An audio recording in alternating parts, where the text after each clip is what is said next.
গত রাতের টিএসসির কথা যদি বলি, ঢাকা বিশ্ববিদ্যালয়ের টিএসসিতে ব্রাজিলের যে শুরুটা সেটা হয়েছিল খুব উৎসবের মধ্য দিয়ে, আর শেষটা কান্না ভরা চোখে।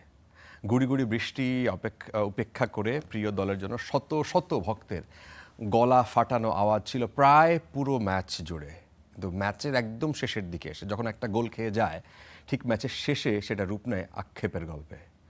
নরওয়ের কাছে হেরে হেক্সার জেতার স্বপ্নে আবারও 4 বছর পিছিয়ে গেল সেলেসাওরা। কিছু করে নাই, ফিফা এটা নিয়ে টোটালি প্ল্যান।